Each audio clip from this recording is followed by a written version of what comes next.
What's up, everyone? Mitchell Saltzman here alongside Will Borger, and we just played Marvel Tokon, Fighting Souls. We did! Oh my gosh. Oh man, Will, top level thoughts, what do you think? Oh, I love the speed of it. It's so snappy, it's so responsive. It looks like a comic book, it's cell shaded, and there's so many little touches that capture like the feeling of a comic book. One of my favorite things was when you load into a level for the first time, it's almost like watching a time lapse of a panel being drawn. You can see the line work and then the color and then the ink, and the feeling is there, and it's fast in a way that you expect a Marvel game, even though it's not Marvel vs. Capcom, to be fast. The reason why a lot of people got excited for this game is because it is a Marvel game. It is a tag fighter.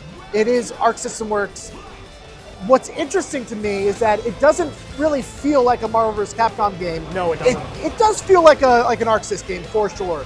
I think what really stuck out to me was how easy it was to just pick up, smash some buttons, have a good time, and like do really cool stuff. Like it was really easy just to kind of build a very basic game plan of doing like light into heavy, into tag, into active tag, into another light, into another heavy. And then you can just end that in a super basically just by mashing the button. So I think that is really, really cool. What I am interested in is how it's going to translate to once I take it into training mode, how am I going to be able to separate myself from the people that are just mashing the buttons? Because that's really what it all comes down to.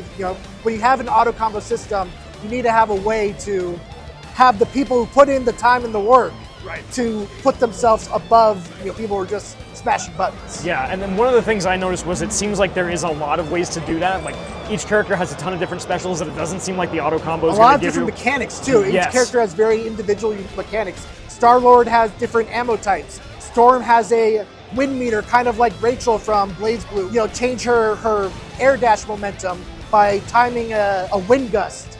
Iron Man can fly. Dr. Doom can teleport when he dashes. So every character has really individual, kind of unique properties to them that I think is really exciting to see how they're going to expand with more of the roster.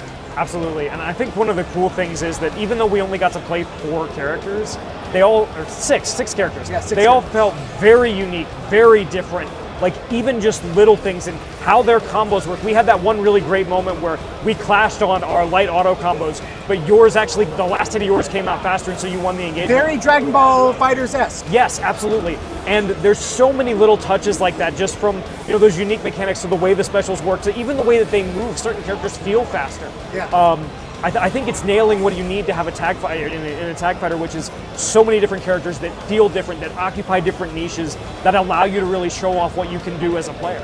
Talking about that Arc Sys feel, what I love about Arc Sys games is that they all kind of build upon each other, it feels like.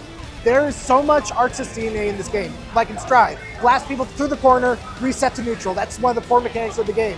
Like Dragon Ball, there's 3 different auto combos, with the heavy one leading to a super. Like Grand Blue, there's easy inputs, and then there's actual command inputs. The command inputs are a little bit stronger, but the easy inputs are easier to pull off. If you like Arc Sys fighting games, I think this is kind of an amalgamation of a lot of mechanics and systems from a lot of those other games.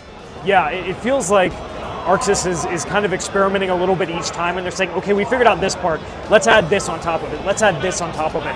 And because they've had so much experience with Strive, with Dragon Ball FighterZ, like you can see all the little disparate pieces coming together to make something that feels familiar but also very unique too. Let's talk about the music for a second, because I think both you and I, they wouldn't confirm this. They're saying we're going to focus on the characters, we're not going to talk about who's doing the music.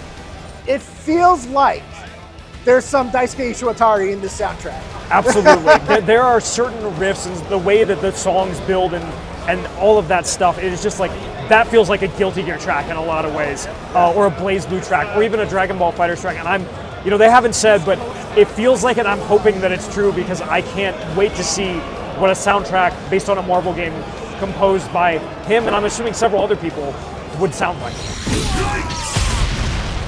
And final thoughts? I want to play more of it. I was telling you this earlier. 2 years ago, when I played 2XKO for the first time, I was absolutely jazzed when I stepped away from the controller. I wanted to get right back in the line and play more. I feel the exact same way playing Marvel Tokon. 100%. I am right there with you, and man, it feels great to be in the midst of a time when we're getting so many tag fighters after the genre has been kind of barren for a while. And so many like flavors of tag fighters too. We got Invincible Versus, which is a tag fighter with Killer Instinct DNA. We have 2XKO, which is a tag fighter. Multiple people can play at the same time on the same team. What a time to be a fighting game fan. What a time to be a fighting game fan, and what a time to be at EVO, honestly. What an incredible showcase. Oh my gosh, I want to get back in line. Can we get back in line? All right, well, that is Marvel Tokon. We got so much more coming from EVO 2025, so keep it here on IGN.